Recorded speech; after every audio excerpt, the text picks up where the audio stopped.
Happy New Year, everyone. I'm starting off here with chapter 6 of Isaiah. It's a very short chapter, and the message is basically straightforward. So, we start off here where it is he finds himself admitting that he's unclean, that he has unclean lips, and even though he was unclean, he was able to see God.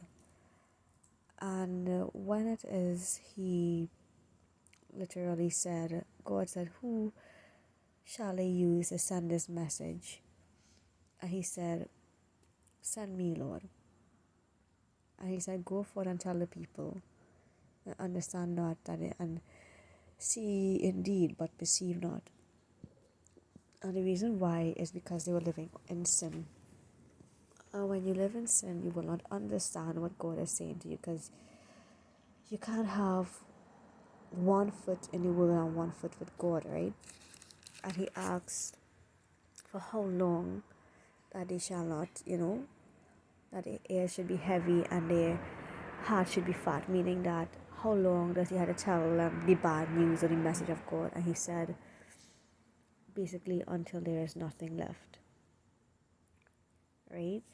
So the main message here was that to focus on the fact that God could use anybody to do his work. Peter was a fisherman and a cuspard. King David, even though he was a king, he was an adulterer, but yet he was after God's heart. Mary was a virgin, a 16-year-old, and he used her to be his vessel to bring forth himself into the world. So even though whatever sin that you may commit, or unclean or unworthy that we may think we are, God will still use us once we give ourselves to him. Because you see, he said, "Here I am, send me."